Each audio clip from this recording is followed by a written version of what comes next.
Hello, magandang hapon sa inyong lahat mga kababayan ko. So meron tayong pag-uusapan, no? Ito ay tungkol sa isang nurse na nagva-viral na nag-ML daw habang naka-duty. Naitag dito yung Kalumpit District Hospital eh. I think Bulacan to, no? Ang sabi dito sa post, isang nurse na huling nag-rank game sa ML habang naka-duty. Viral ngayon sa social media ang isang video na kuha umano sa loob ng nurse station ng Kalumpit District Hospital, kung saan makikitang abala ang isang nurse sa paglalaro ng Mobile Legends Bang Bang.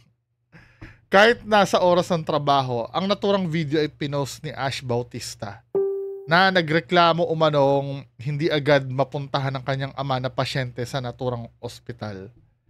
Ayon kay Bautista, nang lumapit siya sa nurse station upang humingi ng tulong, ay tila tinanggihan muna siya dahil nakarank game pa ang nurse. Sabi ko, pakicheck naman yung tatay ko. Ang sagot, mamaya daw kasi naglalaro pa. Hindi ko alam kung may inis ako o matatawaan ni Bautista sa kanyang post. Mabilis kumalat online ang video na ngayon ay umani ng libu-libong reaksyon at komento mula sa mga netizens. Karamihan ay naghayag ng pagkadismaya, tinutulig sa ang kawalan ng profesionalismo ng naturang nurse. Ayon sa ilang komento, hindi raw biro ang responsibilidad ng medical staff. Totoo, no? Lalo na't buhay ng pasyente nakasalalay sa bawat segundo ng kanilang serbisyo. So ito yung video na kumakalat, no? Di ba?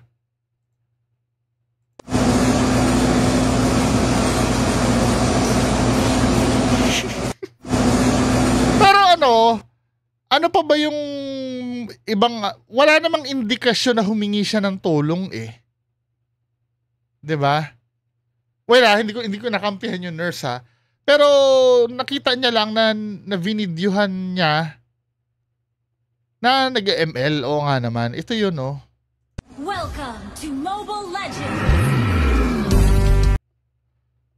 Wala naman, hindi niya naman kinausap yung nurse eh.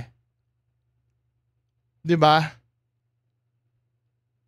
Okay lang sana kung na-capture niya sa video yung... Now, don't get me wrong, yung pagsi-cellphone habang nagtatrabaho ay hindi dapat ginagawa talaga. Kahit anong uri ng trabaho. Maliban na lang kung yung pagsi-cellphone ay kailangan sa trabaho mo. 'Di ba? For example, may tatawagan ka na tatawagan mo yung boss mo o tatawagan mo yung kliyente mo. 'Yun. Pero yung ganyan yung maglalaro, hindi talaga to. Now, do sa kwento na hindi siya pinansin, hindi naman mapoprove na itong video na ito na nangyari yun eh.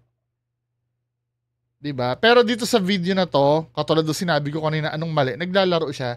Kung naka-duty ka, dapat hindi ka nagsi-cellphone. Or pwede naman, halimbawa, minsan nangyayari ito, no? Naka-break ka na. Nakatambay ka pa doon. Ganito yan. Sometimes, pwede naman, naka-break ka na, naka-break ka pa, dun ka tumambay sa may nurse station. 'Di ba? Tapos ginagawa mo yan, na naka-break ka. Pero, pag dumating yung time na may nanghingi ng tulong sa'yo, kahit naka-break ka pa, syempre, 'di ba? Buhay ng pasyente yung medyo magpakabayani naman tayo ng konti. Kung talagang kailangan ng tulong nung Pero dito, medyo mahirap siyang husgahan eh. Kailangan malaman natin yung details eh. Kasi sometimes, kahit naka-break, yung iba tumatambay talaga sa nurse station. At pag naka-break ka naman, pwede mo naman siguro gawin yung gusto mo. Kaya lang, di ba? Siyempre, nakakita ibang tao, hindi naman nalalaman na naka-break ka nga. Di ba? Pero kung pagbabasehan natin yung kwento nung anak nung pasyente, wala naman kasi mapoprove do sa video eh. Now, naglabas ng statement yung Kalumpit District Hospital. Ito yung sinabi nila, no? Hindi po lingid sa kaalaman ng pamunuan ng Kalumpit District Hospital ang pangyayari na naibahagi sa social media ng Facebook account Ash Bautista noong ika-3 ng Nobyembre 2025 sa ganap na 11:30 ng gabi patungkol sa isa naming kawani. Sa nasabing post ay makikita ang larawan at video ng kawani na abala sa kanyang cellphone habang naka-duty. Agad naming isinagawa ang nararapat na hakbang at investigasyon upang matiyak ang patas na proseso at tuloy-tuloy na serbisyong pangkalusugan para sa mga pasyente. Gayon din ay aming binibigyan kasiguraduhan ang lahat na hindi pinapayagan at kailanman kukonsinte ng paggamutan ang ganitong gawain. Ang Kalumpit District Hospital ay nananatiling tapat sa pagiging profesional, may pananagutan at may malasakit sa bawat pasyente at kawani. Kami po ay humihingi ng paumanhin, good ito, no? Nag-sorry na lang sila muna habang hindi pa nila ibig sabihin may accountability. Kami po ay humingi ng paumanhin sa pamilya ng pasyente sa pinakitang gawi ng aming kawani na dulot ng kanyang personal na kalooban at hindi sumasalamin sa kabuuang prinsipyo ng patakaran ng paggamutan. Mas maganda ito, no, yung hindi nila pinagtatanggol. No? Ang mga ganitong uri ng insidente ay may karampatang pagdidisiplina na naayon sa umiiral na panuntunan ng paggamutan at pamahalaang panlalawigan. Maraming salamat sa inyong pag-unawa at pakikiisa sa pagpapanatili ng respeto at dignidad ng bawat isa. Sarcasm ba yung huli? Anyway, kasi dito, kung halimbawa ang pag-uusapan natin ay naka-duty, dito pa lang yung nagsi-cellphone siya maling-mali na ito diba? Lalo na kung hindi naman part ng trabaho mo yan. Pwede, no? Pwede, ang palusot niya dyan, tinetext ko kasi si Doc kung anong meds ang ibinigay ko sa. Pero yung pagkakahawak ng cellphone mo, naka-landscape pang gaming yung pang ganito bago cellphone ko ha. Diba? Pang gaming ang hawak mo Diba? Hindi siya pang message Pwede mong ilaban yan kasi hindi, na-capture ba sa video na ML ang nilalaro niya? Ay, oo nga, no? Tinatap-tap niya yung mahirap nga lusutan to, men. Kasi pwede mo ilusot na na hindi, mini-message ko po si Doc regarding do sa isang pasyente. Wala dapat talaga hindi no matter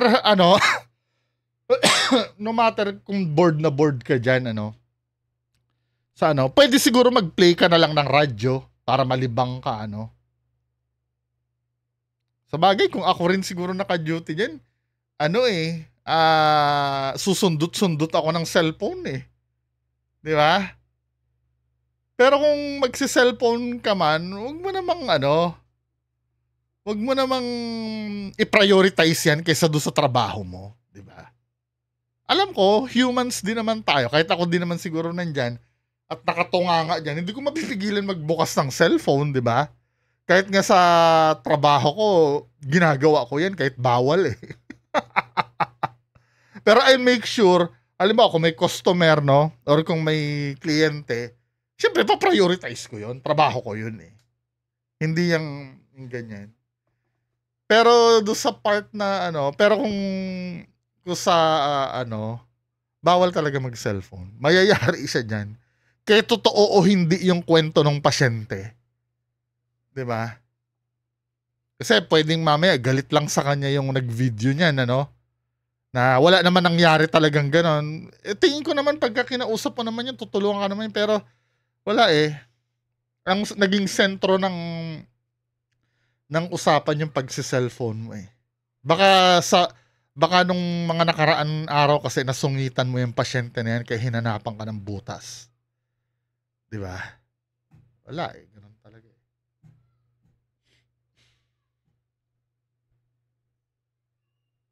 Ay, naku, Diyos ko. Kaya, pag mga ganyan, laging maging mabait sa client kasi pwede kang or sa mga siniservisyohan mo kasi sometimes pwede kang baliktarin Wala hindi pwede lusutan ito Di ba? Anyway, next issue tayo. Ito si Anjo, 'di ba kahapon lang napag-usapan natin na ito parang nag-threat siya kay kay Tito Sen na pasasabugin niya yung yung kung sino ang kabit ni Tito Sen, 'di ba? Then ito parang medyo nagbago yung istorya ni Anjo Iliana. Kasi kung mababasa natin tong article ng ayon dito sa PEP, no? Basahin natin. Diyos ko. Ay, ganun. Nabulabog ang maraming netizen sa mga aligasyon ng actor TV host na si Anjo Iliana tungkol sa Itbulaga host at Senate President na si Tito Soto. Maraming ang kumu-question kung ano ang motibo ng pahayag ni Anjo sa kanyang Anjo and Mr. Mr. Wrongbang. Malabo na mata ko, no? Hindi ko na mabasa minsan yung ano ba to, kakaharap ko ng computer or ano. Mr. Anjo and Mr. Wrongbang vlog sa TikTok na mayroong 81.4k followers. Sa kanyang live stream kahapon, November 3, 2025, nagpakawala ng isang revelasyon si Anjo tungkol umano sa veteran TV host at politician. Bahagi ng pahayag ni Anjo, Tito Sen, ang dami mo namang pinalabas yung mga bayaran mo sa mga vloggers. Tito Sen, gusto mo ba talagang laglagan? Gusto mo i-reveal kung mula 2013 kung sino po yung kabit ninyo, Tito Sen? Okay ba sa'yo yun, Tito Sen? Gusto mo sabihin ko na kung sino yung kabit mo mula 2013 na pinalakad mo sa akin? Sabihin mo lang, Tito Sen. At iaano ko na iba-box reveal ko na. Sasabihin ko na sa taong bayan kung sinong kabit mo mula 2013. Sige lang, banatan nyo lang ako at marami pa ako ilalabas. Maliban dito ay may iba pang aligasyon si Anjo tungkol sa umano sa sindikato sa loob ng Itbulaga at iba pang masiselang issue. Ito naman, the cause of Anjo Iliana's allegations against Tito Soto. Ngayong Martes, Nobyembre 4, nakipag-ugnayan ang pep.ph kay Anjo sa pamamagitan ng telepono para alamin ang punot dulo ng pagsasalita niya laban kay Senator. Ayon sa aktor, may kinalaman sa sigalot sa pagitan ng Itbulaga hosts at ang pamunuan ng Tape Inc. ang ugat ng paglalabas ng mga nalalaman niya umano. Saad ni Anjo, nagsimula yan nung away ng Itbulaga tsaka ng Tape. Ako naman, wala na ako sa Itbulaga, may pelikula ako noon, in-interview ako ng press. Ang pagkakaalam ko naman talaga dati, ang may-ari na Itbulaga, ang mga halos host. Nung tinanong ako, sinagot ko, nagalit sa akin ang mga taga Itbulaga. Binash ako ng binash, kung ano-ano mga sinabi, hindi ko naman pinatulan. Nung May 31, 2023, ay kumalas sa tape ang pioneer host ng Itbulaga na sina Tito, Vic, and Joey. Kasama ang lahat ng co-host ng programa makalipas ang halos 44 taon. Ang tape ng Halos Host Family ang dating producer ng longest running variety show. Nawala si Anjo sa Itbulaga pagkatapos ng 21 taon nung kasagsagan ng pandemya ng 2020. Diba? Dito na tayo. Anjo Iliana's claim Senator Tito Soto's troll are attacking him. Sa pagpapatuloy ng pahayag ni Anjo, sinabi niya may kinalaman sa politika ang mga banat niya kay Tito Soto na kaalyado ng administrasyon ni President Ferdinand Marcos. Politics, no? Sa isa niya live stream ay dineklara naman ni Anjo ang sarili bilang DDS o tagapagsuporta ni Vice President Sara Duterte. Inatake raw siya ng mga bashers na paniniwala niya mula sa kampo ng Itbulaga at ni Tito Soto dahil sa mga patama niya laban sa gobyerno. Lahat ni Anjo, kahapon, paggising ko, yung mga basher ng Itbulaga, binabash ako. Yung vlog kasi, pagpapatama ako sa gobyerno mula nung nagkaroon ng nakawan sa flood control projects. Active ako kasi Active ako kasi nga hindi naman ako naninira, nagbibigay ako ng opinion saka advice. Para sa akin, ayusin naman ng gobyerno, bla bla. Doon tayo sa may ano. Eh syempre, si Tito Sen, kaalyado ng present government. So yung trolls ng Itbulaga, inaaway ako. 2 weeks ago kasi yung followers ko, tinanong ako, pwede kong tanongin si Tito Sen tungkol sa ipinangako niya sa sahod niya. Oh, parang alam ko nga yun, di ba? Parang yung sahod niya daw ay itutulong niya, something like that. Parang naano ko yun before eh. Yung ibibigay sa mga estudyante, tama. So nanawagan ako, kumbaga yung trolls at followers ni Tito Sen medyo nagagalit sa akin. Pagdidiin ni Anjo, hindi ako naninira, hindi ako nagmumura. Ang sa akin lang naman, kung anong pwede kong ipakiusap, nagbunga naman dahil after 2 weeks nilabas ni Tito Sen yung resibo na binigay niya yung sahod niya, di ba? Base sa mga sumusunod na pahayag ni Anjo, nabwisit siya sa trolls ni Tito Soto kaya nagpakawala siya ng pasabog tungkol sa TV host politicians. Sabi niya, anyway, kahapon binabanatan ako eh. Alam kong trolls yun ni Tito Sen, yung bashers ng Itbulaga. Eh ang aga-aga, wala pa akong tulog. Medyo nabubwisit ako. Binlaugh ko si Tito Sen. Sabi ko, Tito Sen, ayusin naman yung mga trolls mo. Kapag hindi tumigil yan, iaano ko yung mga chicks mo. Oh, madami pala, no? Nang bablap lang naman ako, hindi ko naman akalain na buong Pilipinas, buong mundo magkakagulo. So meaning, ano ba, totoo ba yun o hindi? Yung pambabluff mo. Kasi kung, when you say bluff, pwedeng totoo eh. 'Di ba? Yung magpakawala ka lang naman ng information na may kabit si Tito Sen. Ano na 'yon? Parang pinalilitaw mo na unfaithful yung tao. Pwede natin ground sa cyber libel yun, 'di ba? Ewan ko lang, 'di ba? Hindi ako lawyer eh. Yung sabihin mo na may kabit siya, that alone, ano na yun eh. Pasabog na yun eh. Kahit hindi mo na sabihin kung sino yun eh. Yung tinatawag na nakabit. 'Di ba? Parang lahat, ay may kabit pala si Tito Soto. Tapos sasabihin mo nang babluff, ano ba 'yon? Totoo ba na meron talaga? Or sinasabi mo lang yun na nang babluff ka? Malabo din eh.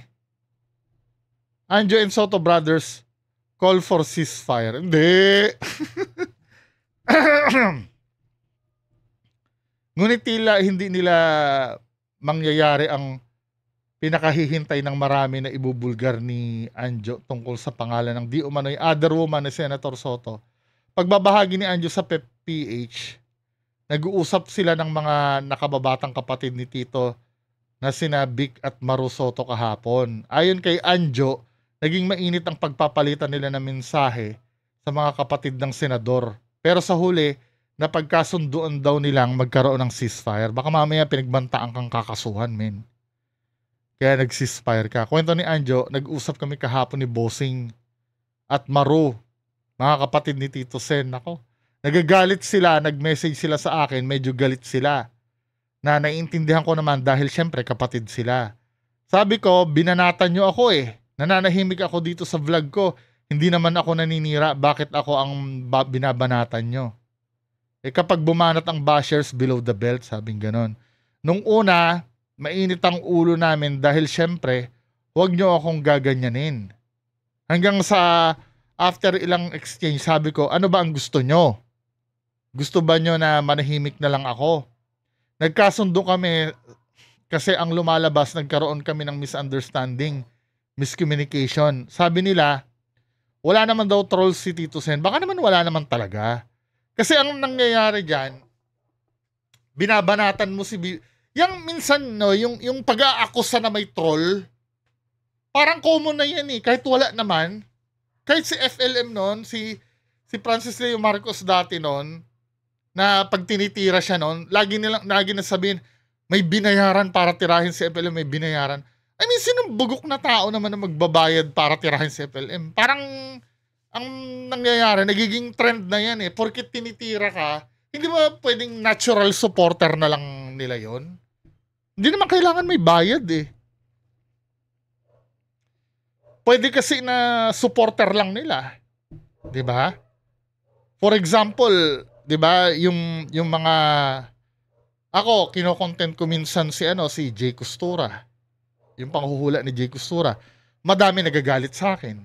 So meaning may binabayaran si Jay Costura? Hindi naman. Mga supporter lang talaga 'yon. Lalo na ang tinitira mo, 'di ba, government ni BBM. Ganon din naman sa Duterte din naman. Pagka tinira mo din ang Duterte, puputaktihin din ng mga Duterte supporters yung tumira dun sa idolo nila. Ito mahirap na galawan kasi yan yung magbibintang ka agad ng hindi mo sigurado, no?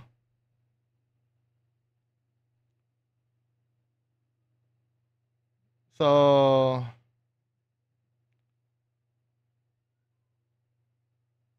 sabi nila wala daw troll si Tito Sen. Sabi ko, sige na, para matapos na ito, mananahimik na ako. Hindi na ako magbablog. So yung mga lumalabas ngayon, yung mga bago pa kami mag-usap ni na Bossing Vic at Maru, pagpapatuloy ni Anjo. Anyway, nagkasundo na kami. Pero hindi kami magsusorry sa isa't isa. Ang napagkasundoan namin, ceasefire. Nagkasundo kami na wala na akong sasabihin tungkol kay Tito Sen. Saka sinabi ko naman sa kanila, nambabluff lang ako. Kahit na, men. Nabigyan mo na kami ng idea eh. Kung ano si Tito Sen, may kabit pala. 'Di ba? Nabigyan mo na kami ng idea eh. Hindi na pambabluff 'yon. Pwede sana ganito, no? Sige, hindi ka mananahimik, Tito Sen. May sasabihin ako sa iyo na hindi mo magugustuhan, 'di ba? Pero yung sinabi mo na gusto mong ano yung kabit mo.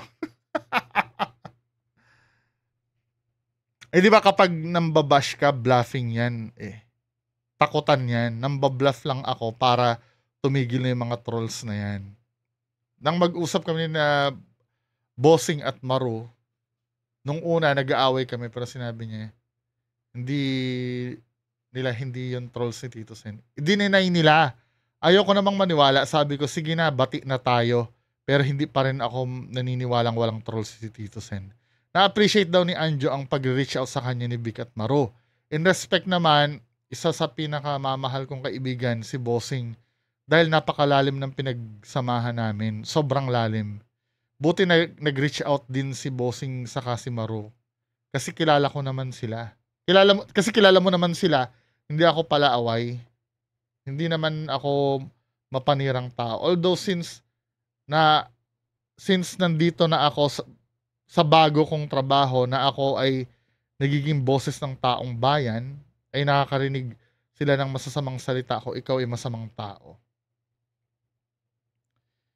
Senator Tito Soto shrugs off Anjo Iliana's allegation. Samantala, walang plano si Senator Tito Soto na sagutin ang mabibigat na pahayag ni Anjo sa kanya.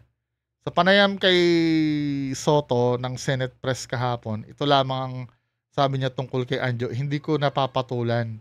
Huwag niyong pansinin at nagpapapansin yan. Pati ba naman showbiz at paninira, papatulan natin. Itaas natin ang level ng Senate Press.